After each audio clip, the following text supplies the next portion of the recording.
lamig ng sahig. Naramdaman ni Grace ang bawat hibla ng kaba na dumadaloy sa kanyang ugat habang pilit niyang tinatakpan ang mga pasa sa braso. Pilit siyang ngumiti sa salamin, nagpapanggap na walang problema, na maganda ang lahat sa mansyon ng Montenegro. Grace, nasaan ang kape ko? Kumulo ang dugo niya nang marinig ang tinig ni Marco.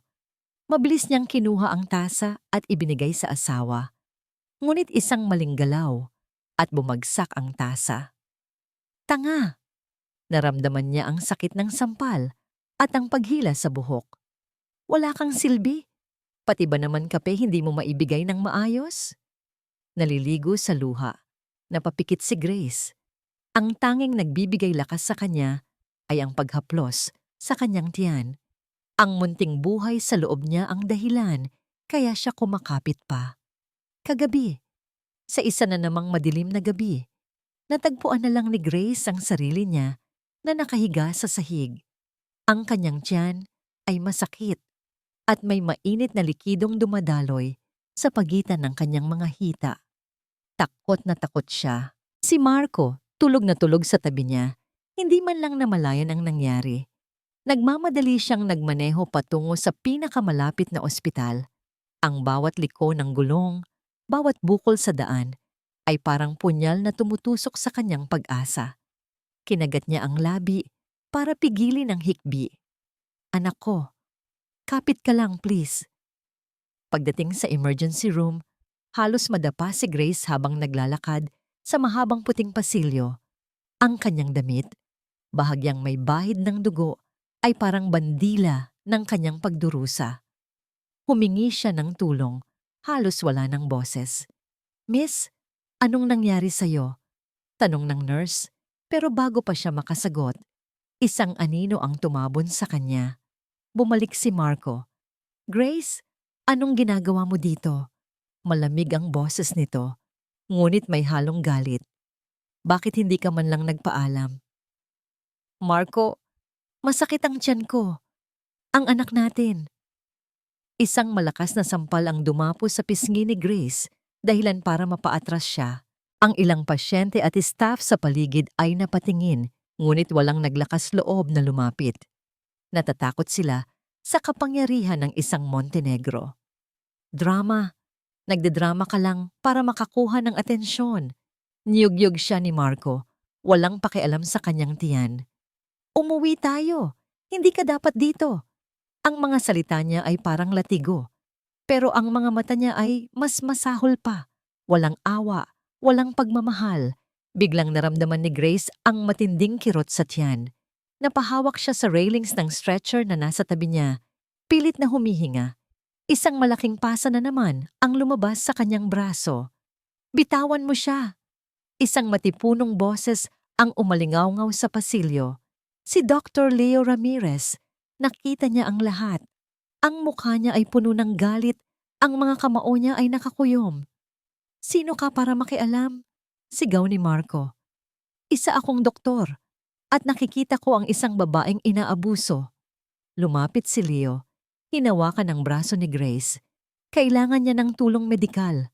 Ngayon, nagtangkang manampal si Marco, pero mabilis na umilag si Leo. Isang pulis ang dumating na sinanyasan ng nurse kanina.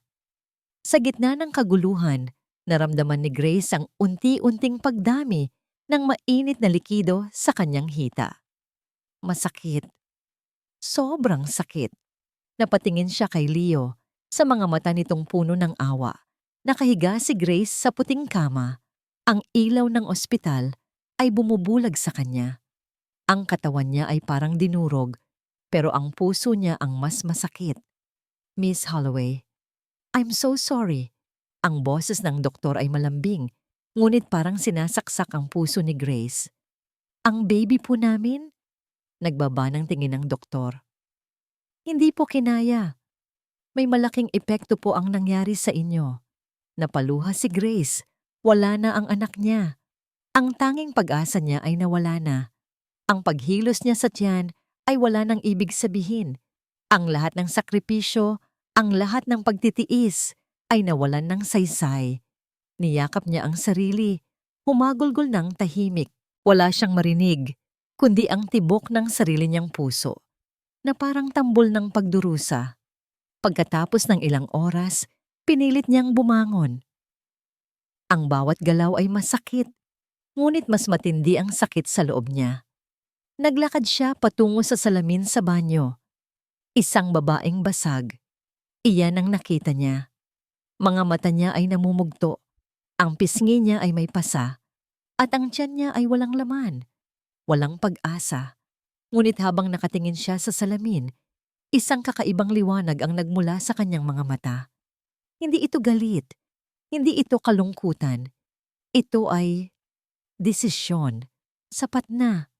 Kinuha niya ang cellphone na naiwan sa mesa. Ang mga daliri niya ay nanginginig habang hinahanap ang numero ng isang abogado. Ang tanong ay bumubulong sa isip niya. Kaya ko ba? Kinabukasan nanatili si Grace sa ospital. Wala siyang balak umuwi sa mansyon na puno ng bangungot. Ang mga mata niya ay tuyo na sa kakaiyak. Ngunit ang loob niya ay parang bulkan na anumang oras ay sasabog. Ang desisyon ay matatag na. Hindi na siya magpapagamit. Hindi na siya magpapaapi. Isang abogadong pinagkakatiwalaan ng pamilya niya, si Attorney Liza Reyes, ang dumalaw. Siya ang unang taong kinausap ni Grace tungkol sa kanyang desisyon. Grace, sigurado ka ba dito? Tanong ni Attorney Liza, ang boses ay puno ng pag-aalala. Alam mo naman kung gaano kalakas si Marco. Alam ko, Attorney Liza. Tugon ni Grace. Ang boses ay mahina, ngunit may matinding determinasyon. Pero hindi ko na kaya. Nakuha niya ang lahat sa akin.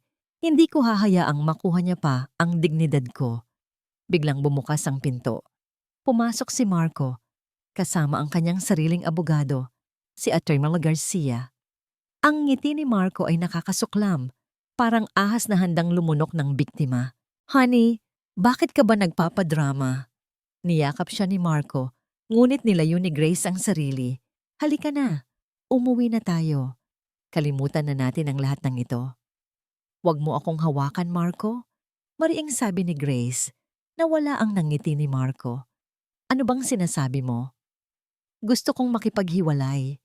Diretsong sabi ni Grace. Nagulat si Marco. Ngumisi si Attorney Garcia at inilabas ang isang folder.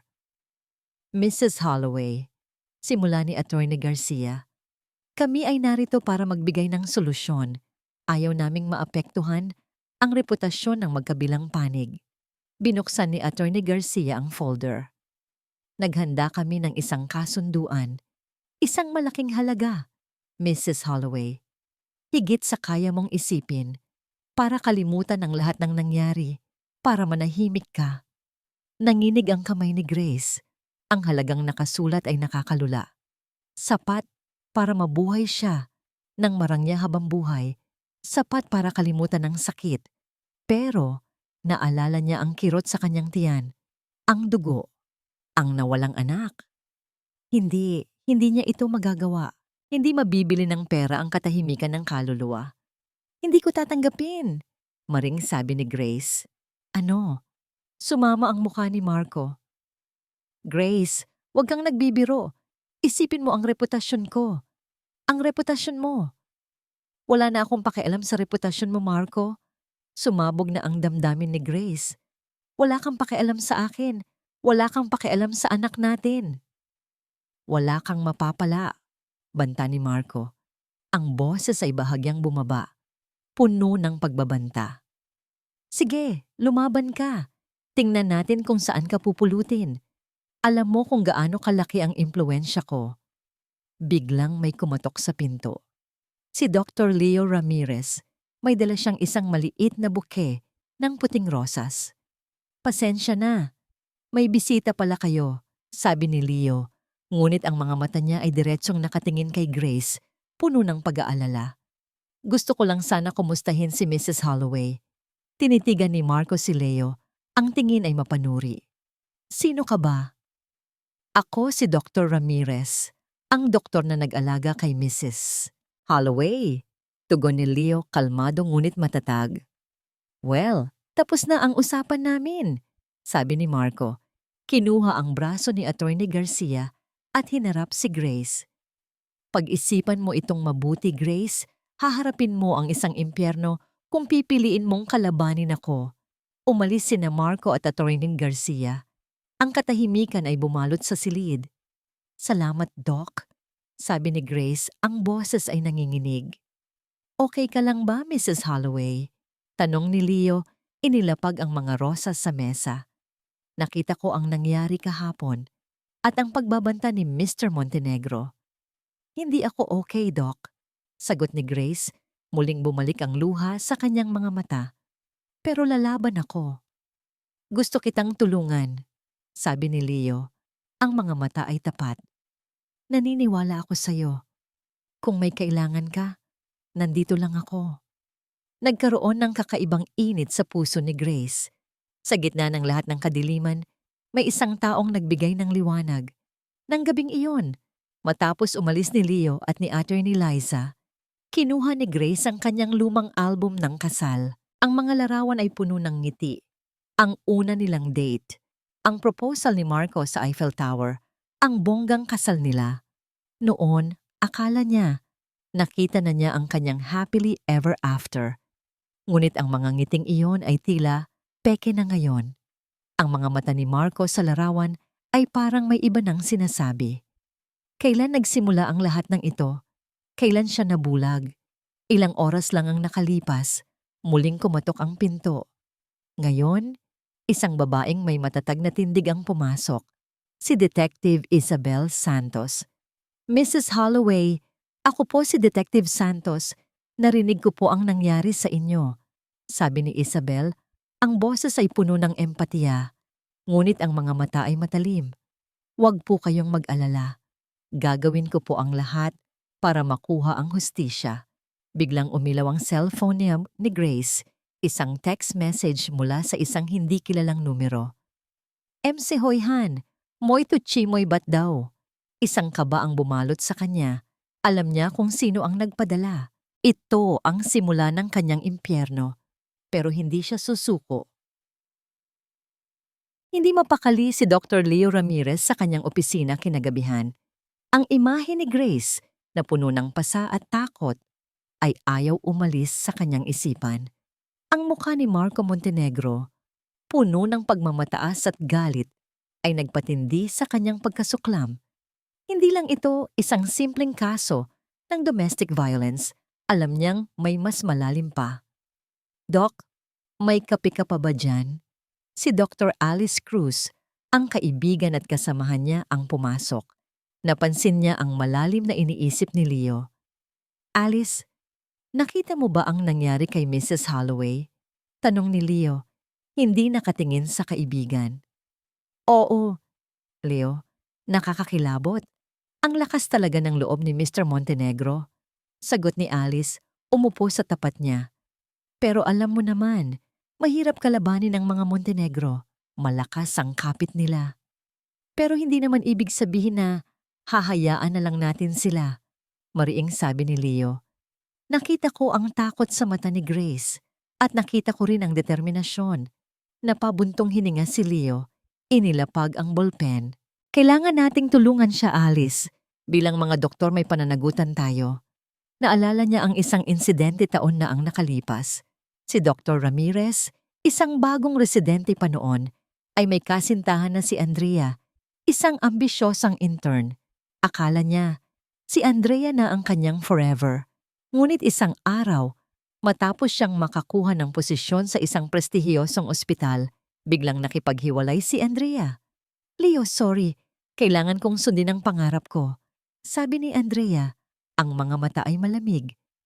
Hindi ko na kailangan ng distraction. Hindi mo ako kayang i-level up. Naputol ang puso ni Leo. Ang sakit na naramdaman niya ay nagturo sa kanya na maging maingat. Nagturo sa kanya na ang pagmamahal ay minsan ginagamit para sa pansariling interes. Ito ang dahilan kung bakit siya naging masyadong lohikal at emosyonal na nakahiwalay. Ngayon, kay Grace, nakita niya ang isang bagay na iba. Hindi ito tungkol sa interes. Ito ay tungkol sa hustisya. Kinuha ni Leo ang kanyang tablet. Nagsimulang suriin ang mga medical records ni Grace. Hindi lang ang kasalukuyan niyang records, kundi pati na rin ang mga nakaraang check-up niya. Napansin niya ang ilang hindi regular na pagbisita sa ospital at ang mga injuries na hindi akma sa mga aksidente na nakasulat sa records. May nagtatago. Sino ang huling doktor na nag-check kay Mrs. Holloway bago ako? Tanong ni Leo kay Alice. Si Dr. Perez, I think. Sagot ni Alice, pero umalis na siya ng bansa. Nagpunta sa Canada. Canada? Nagtaka si Leo. Bakit biglaan? Sinubukan ni Leo na tawagan si Dr. Perez, ngunit hindi na gumagana ang numero nito. Lihim siyang nag-iisip. Hindi lang si Grace ang naging biktima. Marahil ay may iba pa. Nang gabing iyon, nagtatrabaho pa rin si Leo sa kanyang opisina. Nakatutok siya sa computer screen. Sinusuri ang mga lumang kaso ng domestic violence sa ospital. Biglang nagring ang telepono niya. Isang hindi kilalang numero. Dr. Ramirez? Sabi ng isang malalim na boses. Sino ito? Tanong ni Leo. Isang kaibigan ni Mr. Montenegro. Sagot ng boses. Gusto ko lang sabihin na huwag kang masyadong makialam sa mga bagay na hindi mo dapat pinakikialaman. Kumunot ang noo ni Leo. Bumabanta ka ba? Huwag mong kalimutan, Dr. Ramirez. May pamilya ka. Sabi ng boses. Maaaring may mangyaring masama sa kanila kung ipagpapatuloy mo ang pakikialam sa kaso ni Mrs. Holloway. Pinatay ng tumatawag ang telepono. Naramdaman ni Leo ang kaba sa kanyang dibdib. Ngunit hindi ito takot. Ito ay galit. Hindi siya susuko. Sa kanyang paghahanap, nakita niya ang isang lumang patient file. Ang pangalan ay Isabel Garcia. Ang dahilan ng pagpasok ay accidental fall. Ngunit ang mga injuries ay masyadong seryoso para sa isang simpleng aksidente. At ang pinakanakakagulat, nakasulat sa file, requested by Mr. Marco Montenegro for immediate discharge. At sa pinakahuli, nakasulat, record deleted. Nanlaki ang mata ni Leo. Isabel Garcia. May connection ba ito kay Marco? At bakit dinilit ang record? Ang amoy ng luma at alikabok ang sumalubong kay Detective Isabel Santos nang buksan niya ang pinto ng isang abandonadong apartment. Ang mga pader ay nangungulimlim at ang mga bintana ay basag. Ito ang dating apartment ng kanyang kapatid, si Lena. 7 taon na ang nakalipas mula nang huli siyang pumasok dito. Kinuha ni Isabel ang isang maliit na kahon na nasa ilalim ng kama. Sa loob nito ay may ilang lumang larawan at isang maliit na diary. Ang larawan ng kanyang kapatid, nakangiti, ay tinitigan na niya. Isang kirot ang naramdaman niya sa dibdib. Naalala niya ang araw na huling nakita niya si Lena. Masaya silang nagkukwentuhan nang biglang dumating ang asawa ni Lena, si Arthur. Lasing. At sa harap ni Isabel, sinampal ni Arthur si Lena. Hindi niya nagawa ang anumang bagay noon. Takot siya. At pagkatapos, nawala na lang bigla si Lena. Ang kanyang katawan ay natagpuan pagkalipas ng ilang linggo. Ngunit ang kaso ay isinara bilang isang aksidente. Walang hustisya. Hindi ko hahayaang mangyari ulit yan, Lena. Bulong ni Isabel, hinawakan ng larawan. Ang sakit ng nakaraan ang nagtulak sa kanya upang maging isang detective. Ang sakit na makita ang isang babae na inaabuso at wala siyang magawa. Ngayon, kay Grace, nakita niya ang pagkakataong makabawi. Bumalik si Isabel sa kanyang opisina, dinala ang diary ni Lena. Habang binabasa niya ang mga pahina, nakita niya ang parehong takot na nakita niya sa mata ni Grace, ang pagmamahal na naging lason. Detective Santos, pinapatawag ka ng hepe, sabi ng kanyang kasamahan. Sa opisina ng hepe, sinalubong siya ng isang matalim na tingin. Santos, narinig ko ang tungkol sa kaso ni Montenegro. Simula ng hepe. Mas mabuting huwag kang makialam masyado dyan Malakas ang koneksyon ng pamilya Montenegro. Pero sir, may ebidensya tayo. Pagtutol ni Isabel, nakita mismo ni Dr. Ramirez. Ebidensya! Isang doktor na may crush sa pasyente? Tingin mo ba ay maniniwala ang korte diyan? Sarkastikong tanong ng hepe. May mga mas importanteng kaso na kailangan nating hawakan, Santos. Pero hindi sumuko si Isabel. Nang gabing iyon, lihim siyang nag-imbestiga. Sinubukan niyang lapitan ang mga dating empleyado ng Montenegro Group. Ang bawat isa ay tumanggi. Takot. Ngunit may isang lumang gwardya, si Mang Tony, na pumayag na kausapin siya. Detective, hirap na po ako.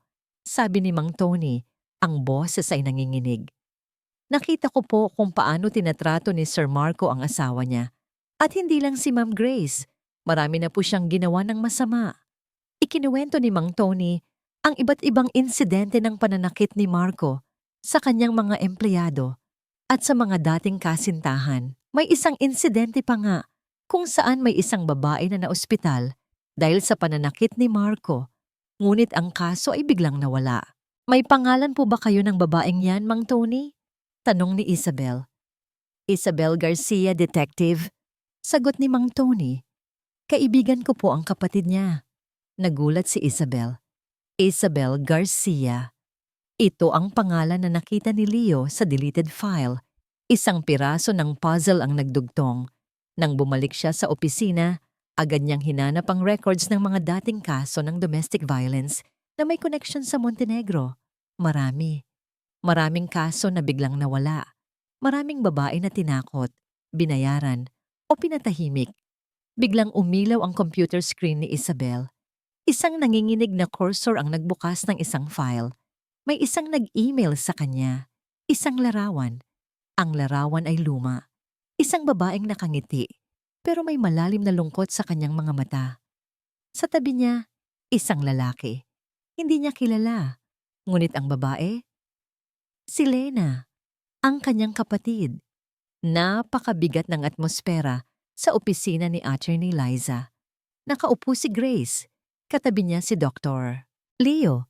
Habang si Detective Isabel naman ay nasa harap, ang muka ay seryoso. Ang balita ay masama. Nawawala si Mang Tony, sabi ni Isabel.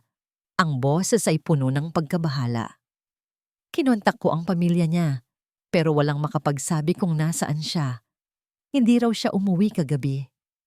Napahawak si Grace sa kanyang dibdib. Si Mang Tony ang kanilang pangunahing saksi, ang taong naglakas loob na magbigay ng impormasyon tungkol kay Marco. Ngayon, nawala siya. Hindi ito aksidente, mariing sabi ni Leo. Alam ni Marco na may alam si Mang Tony. Ginawa niya ito para takutin tayo. Nagsimula nang lumabas sa mga pahayagan at social media ang mga balita tungkol sa kaso ni Grace, ngunit hindi ito pabor sa kanya. Sa halip, sunod-sunod ang paglabas ng mga artikulo na bumabatikos kay Grace. Tinatawag siyang gold digger, attention seeker, at abusive wife na nananakit sa asawa. May mga lumabas pang pekeng litrato kung saan nakasampal si Grace kay Marco. Hindi ko akalain na ganito kabilis niya akong sirain. Bulong ni Grace, ang kanyang boses ay nanginginig. Ang mga komento online ay parang libo-libong karayom na tumutusok sa kanyang puso. Huwag kang maniniwala dyan, Grace. Sabi ni Leo, hinawakan ng kamay ni Grace. Ang paghawak niya ay banayad, ngunit puno ng suporta. Alam nating lahat ang totoo. Napatingin si Grace kay Leo. Sa mga matang puno ng pag-unawa at pag-aalaga, sa gitna ng lahat ng kaguluhan, ang presensya ni Leo ay parang isang kanlungan. Simula nang magsimula ang laban na ito, siya ang isa sa mga taong hindi bumitiw sa kanya. Kailangan nating mag-ingat, sabi ni Isabel. May malaking network si Marco, hindi lang pera ang hawak niya. May mga tao siya sa loob ng sistema.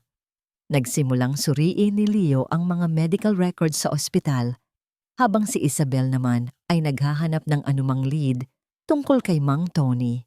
Ngunit parang isang multo, nawala si Mang Tony nang walang bakas. Ang mga CCTV footage sa ospital at sa paligid ng bahay ni Mang Tony ay misteryosong nabura o may glitch. Marco ay masyadong matalino, sabi ni Leo, bumalik sa opisina ni Attorney Liza, puno ng pagkabigo. Parang alam niya ang bawat galaw natin. Habang nakaupo sila, narinig nila ang balita sa TV. Live coverage. Marco Montenegro, nakangiti, may bandage sa pisngi, nagbibigay ng press conference. Ako po ay labis na nalulungkot sa nangyayari, sabi ni Marco. Ang boses ay puno ng pekeng lungkot. Mahal na mahal ko po ang asawa ko, si Grace. Ngunit tila may mga tao na gustong sirain ang aming pamilya at ang aking reputasyon. Sana po ay matapos na ang kasinungalingan na ito. Napayukod si Grace. Ang buong mundo ay tila naniniwala sa kasinungalingan ni Marco. Ang puso niya ay parang pinipiga. Grace! Malumanay na sabi ni Leo. Hinawakan ng balikat niya. Biglang umilaw ang cellphone dibdib ni Grace. Isang text message mula sa isang hindi kilalang numero. Hindi ito banta, ito ay isang address. Isang luma at pamilyar na address. Ang address ng isang lumang bodega na pag-aari ng kanyang lola noon. Tingnan niyo ito, sabi ni Grace, pinakita ang text message. Ang lumang bodega ni Lola. Kumunot ang noo ni Isabel. Bakit doon? Hindi ko alam, sagot ni Grace. Pero may pakiramdam ako. Doon natin mahahanap ang sagot. Nagsimulang tumibok ng malakas ang puso ni Grace. Maaring ito ay isang bitag, ngunit maaring ito rin ang tanging pag-asa nila. Ang gabing iyon ay malamig, at ang hangin ay puno ng tensyon. Sumama si Dr. Leo Ramirez kina Grace at Detective Isabel Santos patungo sa lumang bodega na itinuro ng text message. Ang kalsada ay madilim at baku-bako. Ang bawat pag-alog ng sasakyan ay nagpapataas ng kaba sa kanilang mga dibdib. Grace, sigurado ka ba dito? Tanong ni Leo. Ang kanyang boses ay puno ng pag-aalala. Maaring bitag ito. Wala na tayong ibang pagpipilian, Leo. Sagot ni Grace, ang kanyang mga mata ay matapang sa dilim. May nagsusubok tumulong sa atin. Pagdating sa bodega, bumaba sila ng maingat. Ang lumang pinto ay may kalawang at ang mga pader ay napapalibutan ng mga baging. Ang amoy ng alikabok at luma ay sumalubong sa kanila. Kinuha ni Isabel ang kanyang flashlight at maingat silang pumasok. Ang loob ng bodega ay mas malaki kaysa sa inaasahan nila. Puno ito ng mga lumang kahon, sirang kasangkapan, at makapal na sapot ng gagamba. Naglakad sila nang dahan-dahan, ang kanilang mga yabag ay umaalingaw-ngaw sa katahimikan. May ilaw sa bandang dulo. Bulong ni Isabel, itinuro ang isang bahagyang liwanag na nagmumula sa likod ng ilang nakasalansan na kahon. Nang makalapit sila, nakita nila ang isang maliit na kwarto na parang opisina. May lamesa, upuan, at isang lumang ilaw na bumibitay sa kisame. Ang pinaka-nakakagulat, ang mga pader ay puno ng mga larawan, mapa at dokumento. Hindi lang ito tungkol kay Grace, ito ay tungkol sa maraming babae. Ito ang network ni Marco. Sabi ni Isabel, ang kanyang boses ay puno ng pagkamangha at galit.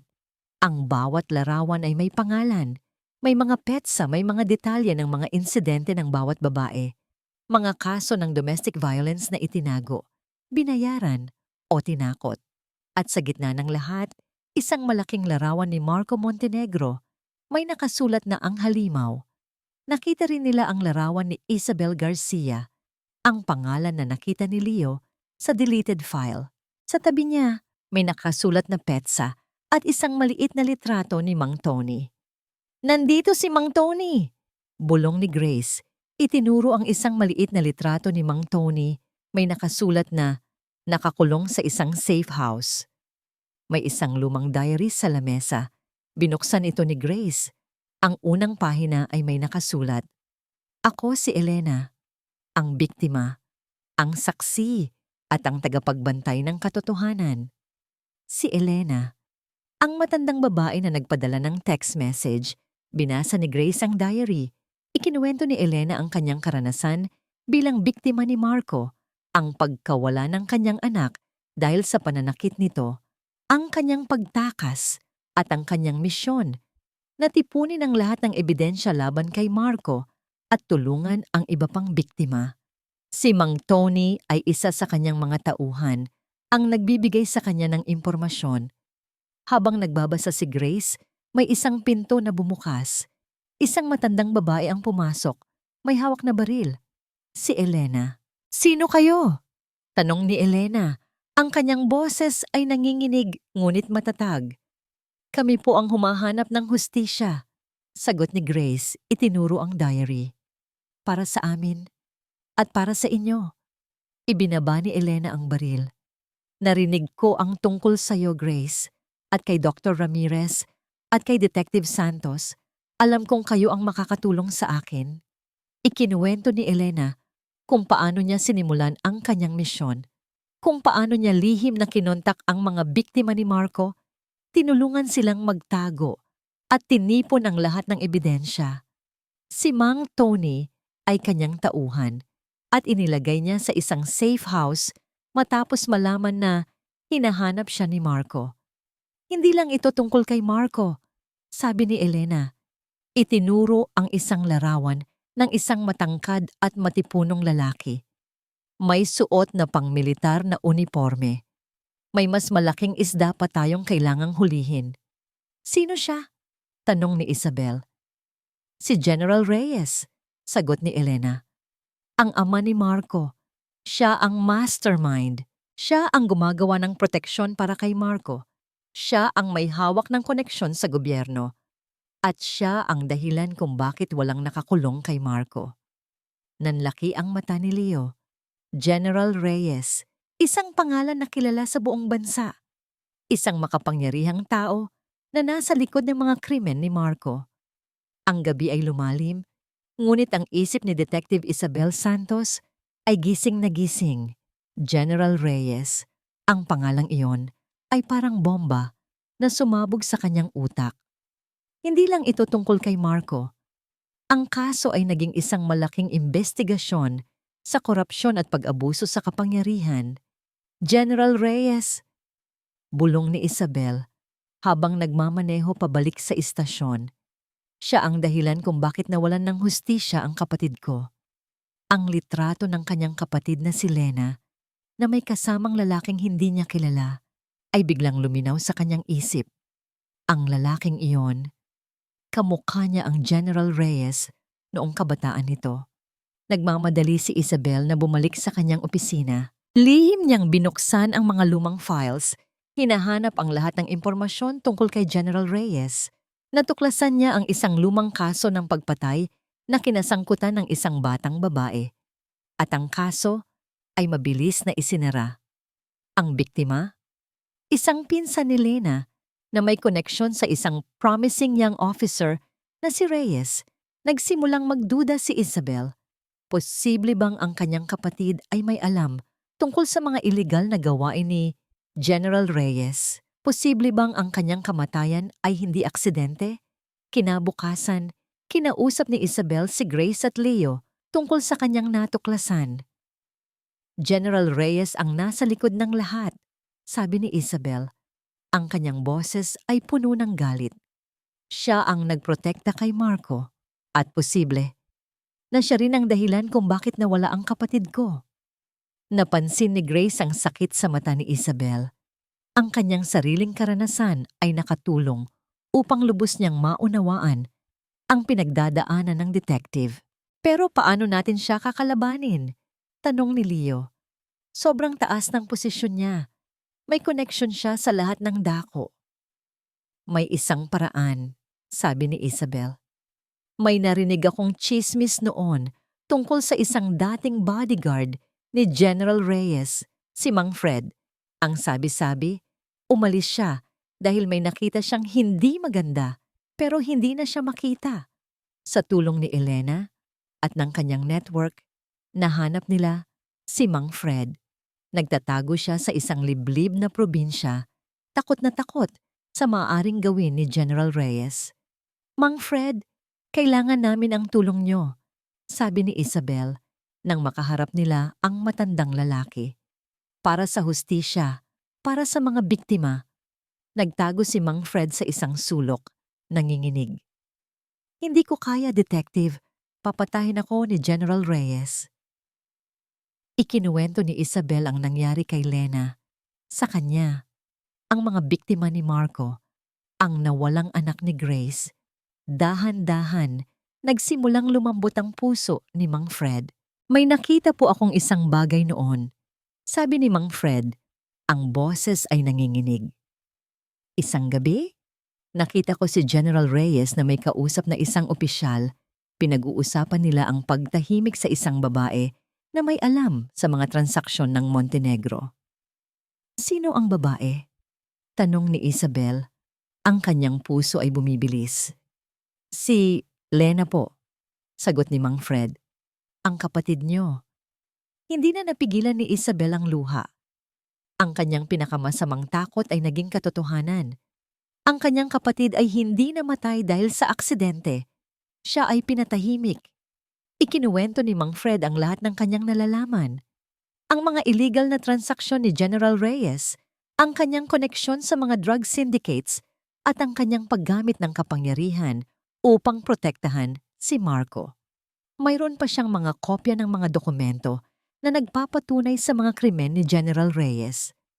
Habang nagbabasa sila ng mga dokumento, isang mensahe ang natanggap ni Isabel sa kanyang telepono mula sa isang hindi kilalang numero. Patay na si Mang Fred. Nagulat si Isabel. Paano? Sino? Mayroon bang sumusunod sa kanila? Ang araw ng paglilitis ay dumating. Ang bulwagan ng hukuman ay punong-puno ng mga tao, mga mamamahayag, at mga nakikisimpatya. Naglalakad si Grace sa pasilyo. Ang bawat hakbang ay mabigat. Ang kanyang puso ay kumakabog, ngunit ang kanyang determinasyon ay matatag. Sa tabi niya, si Dr. Leo Ramirez, ang kanyang kamay ay nakahawak sa kanyang likuran, nagbibigay ng tahimik na suporta. Handa ka na ba? Tanong ni Leo. Ang kanyang mga mata ay puno ng pag-aalala. Kailangan kong maging handa, sagot ni Grace, pilit na ngumiti. Pagpasok nila sa loob, nakita niya si Marco Montenegro.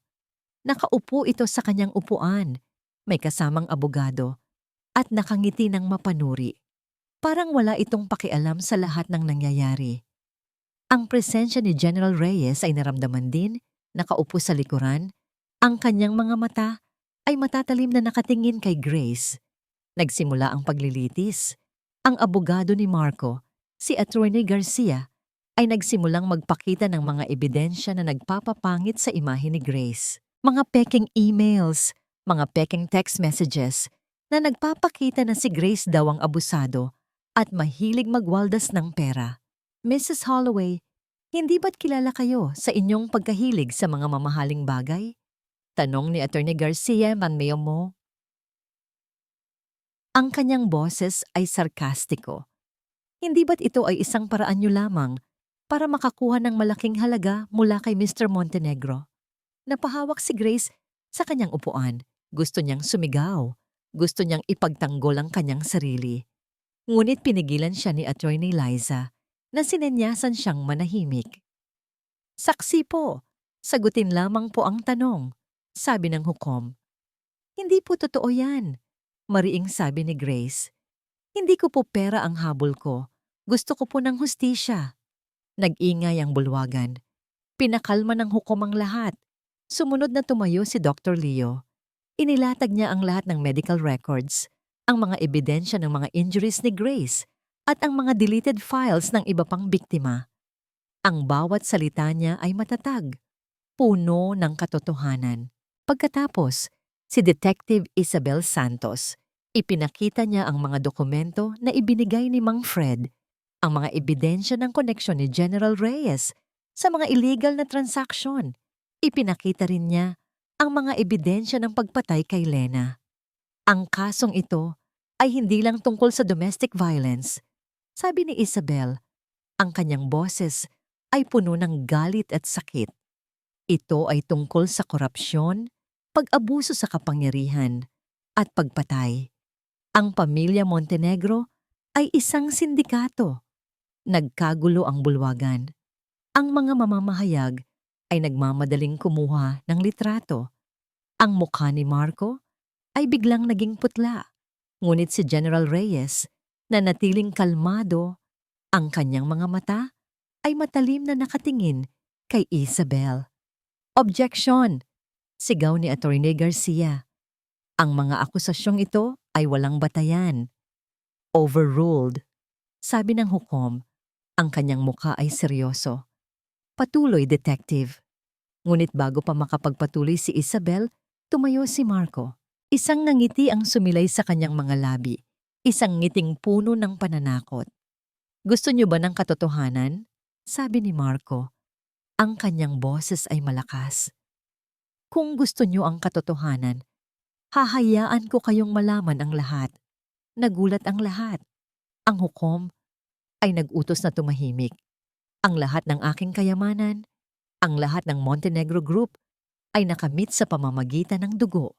Sabi ni Marco, ang kanyang mga mata ay nakatingin kay General Reyes. Ang lahat ng ito ay nakuha sa pamamagitan ng illegal na transaction, corruption at pagpatay. Ang aking ama, si General Reyes ang mastermind. Nagkagulo ang lahat. Ang mga mamamahayag ay nagtulakan. Ang mga pulis ay nagmamadaling lumapit kay Marco. Si General Reyes ay tumayo. Ang kanyang mukha ay puno ng galit. Marco, anong ginagawa mo? Sigaw ni General Reyes. Sinabi ko sa inyo. Gusto niyo ng katotohanan? Sabi ni Marco. Ang kanyang boses ay lumakas. Heto, ang lahat ng Montenegro ay nakabase sa kasinungalingan at krimen. At kayo, mga taga-batas, kayo ang nagbigay daan sa lahat ng ito.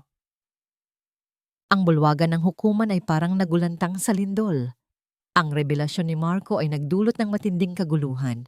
Nagsimulang lumapit ang mga pulis kay General Reyes na nanatiling kalmado, ngunit ang kanyang mga mata ay nagliliyab sa galit.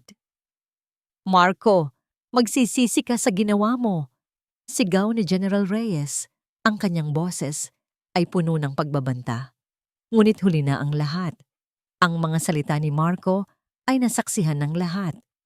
Ang katotohanan ay lumabas na. Sa gitna ng kaguluhan, niyakap ni Leo si Grace. Ang sakit at takot sa mga mata nito ay dahan-dahang nawala, napalitan ng pagkamangha at pag-asa. Sa wakas, ang hustisya ay malapit ng makamit. Pagkatapos ng ilang oras, naibalik ang kaayusan. Inilabas ng hukom ang kanyang desisyon. Si Marco Montenegro ay ipinagpatuloy ang paglilitis sa iba pang kaso ng krimen. Si General Reyes ay inaresto sa mga kasong korupsyon, pag-abuso sa kapangyarihan, at koneksyon sa mga iligal na gawain. Ngunit hindi pa tapos ang laban. Ang mga revelasyon ni Marco ay nagbukas ng isang Pandora's box. Maraming pangalan ng mga opisyal at personalidad ang nasangkot. Ang kaso ay lumaki. Naging isang nationwide scandal. Nagpulong sina Grace, Leo, at Isabel sa isang tahimik na lugar. Hindi ko akalain na ganito kalaki ang lahat. Sabi ni Grace, ang kanyang boses ay nanginginig. Parang natatakot ako sa maaaring mangyari. Grace, nagawa natin ang tamang desisyon. Sabi ni Leo, hinawakan ng kamay niya. Hindi na natin pwedeng baliwalain ang lahat ng ito. Kung hindi natin ilalabas ang lahat ng katotohanan, patuloy silang gagawa ng masama. Tama si Leo, sabi ni Isabel. Ito ang pagkakataon natin para linisin ang sistema, para sa lahat ng biktima, para sa kapatid ko. Napatingin si Grace kina Leo at Isabel. Sa mga matang puno ng determinasyon, alam niyang tama sila. Hindi siya pwedeng sumuko ngayon. Kinuha nila ang lahat ng dokumento na ibinigay ni Elena at Mang Fred. Ang mga ebidensya ng mga illegal na transaksyon, ang mga listahan ng mga opisyal na kasabwat, at ang mga detalye ng mga krimen na kanilang ginawa. Ibinigay nila ang lahat sa media, kasama ang isang pahayag. Hustisya para sa lahat ng biktima, hustisya para sa katotohanan, at hustisya para sa isang mas mabuting kinabukasan, sabi ni Grace sa kanyang pahayag. Biglang sumiklab ang buong bansa. Ang mga tao ay nagprotesta, humihingi ng katarungan. Ang mga pangalan ng mga opisyal na kasabwat ay inilabas sa publiko. Nagsimulang magkaroon ng malaking pagbabago sa gobyerno. Sa gitna ng kaguluhan, nakita ni Leo si Grace. Nakatayo ito sa labas ng gusali ng korte. Ang kanyang mukha ay puno ng pagod, ngunit ang kanyang mga mata ay nagniningning. Nilapitan niya ito at niyakap ng mahigpit. Grace, nagawa natin. Bulong ni Leo. Ngumiti si Grace. Ang kanyang mga mata ay puno ng luha. Nagawa natin. Ngunit sa kabila ng tagumpay, mayroong isang bagay na bumabagabag kay Grace. Ang malalim na tingin ni General Reyes sa kanya bago ito inaresto. Ang banta sa kanyang mga mata. Alam niya na hindi pa tapos ang laban. Ito ay simula pa lamang ng isang mas malaking pagbabago. Isang taon ang lumipas. Ang mundo ay nagpatuloy sa pag-ikot, ngunit marami nang nagbago. Si Marco Montenegro ay nahatulan ng mahabang taon sa bilangguan para sa kanyang mga krimen. Si General Reyes, pati na rin ang marami pang opisyal na kasabwat ay nasa likod na rin ng rehas. Ang kanilang kapangyarihan ay nawala na. Ang kaso ay naging isang mahalagang bahagi ng kasaysayan ng bansa. Isang simbolo ng paglaban sa korupsyon at pang-aabuso. Nakatayo si Grace sa bintana, tinitingnan ang hardin. Hawak niya sa kanyang mga bisig ang isang maliit na anghel, ang kanyang anak na babae, si Hope. Ang munting na ngiti ni Hope ay nagpaparamdam sa kanya ng kapayapaan na hindi niya inakalang mararamdaman pa. Ito ang bunga ng kanyang paglaban, ang simbolo ng pag-asa. Ang ganda ng tulog niya, bulong ni Leo. Niyakap si Grace mula sa likuran. Ang kanyang labi ay humalik sa buhok nito. Ngumiti si Grace. Ang pagmamahal ni Leo ay parang anghel na bumalot sa kanya, nagpaparamdam sa kanya ng kaligtasan at kapayapaan. Si Leo ay naging kanyang lakas, ang kanyang kasama sa bawat pagsubok. Ang kanyang pag-ibig ay tunay at dalisay. Salamat, Leo, bulong ni Grace. Para sa iyo, Grace, at para sa Hope, tugon ni Leo. Ilang buwan na ang nakalipas mula nang buksan nila ang Grace's Haven, isang sentro para sa mga kababaihang biktima ng domestic violence. Ito ay isang lugar kung saan sila makakahanap ng suporta, pagpapayo, at pag-asa. Si Grace ang nagpapatakbo nito, kasama si Elena, at maraming voluntaryo. Ang pangarap niya ay maging kanlungan, ang lugar na ito, para sa mga tulad niya. Isang araw, bumisita si Detective Isabel Santos sa Grace's Haven. Ang kanyang mukha ay puno ng ngiti, ngunit may bahid pa rin ng kalungkutan sa kanyang mga mata. Ngunit ngayon, ito ay lungkot na may pag-asa. Ang dami mo nang natulungan, Grace, sabi ni Isabel habang naglalakad sila sa pasilyo ng sentro. Ikinagagalak kong makita na naging inspirasyon ka sa marami. At ikaw, Isabel, ikaw ang nagbukas ng mga mata ko, tugon ni Grace. Salamat sa paglaban mo para sa kapatid mo at para sa akin. Nahanap ko na ang kapayapaan, sabi ni Isabel. Tinitingnan ang isang larawan ni Lena na nakasabit sa dingding. Hindi ko na maibabalik ang buhay niya, pero maipagpapatuloy ko ang laban para sa iba, para sa hustisya. Kinagabihan, naglalakad sina Grace, Leo at Hope sa isang parke. Ang araw ay unti-unting lumulubog. Ang kulay ng langit ay parang pintura ng artist. Si Hope ay tumatakbo sa damuhan, hinahabol ang mga paru-paro. Ang kanyang mga tawa ay nagbibigay ng saya sa kanilang mga puso. Niyakap ni Leo si Grace, ang kanyang mga mata ay nakatingin kay Hope. Ang ating pag-asa, bulong niya. Oh, ang ating pag-asa, sagot ni Grace. Ang kanyang mga mata ay puno ng pagmamahal. Ang buhay ay hindi perpekto. May mga sugat na mananatili. Ngunit sa piling ng mga taong nagmamahal sa kanya at sa inspirasyon ng kanyang anak, Natagpuan ni Grace ang kanyang sariling pagkabuhay na muli. Ang bawat sugat ay naging paalala ng kanyang lakas. Ang bawat pagsubok ay nagturo sa kanya ng kahalagahan ng hustisya. Hindi na siya ang Grace na biktima. Siya na ang Grace na bayani, ang Grace na simbolo ng pag-asa.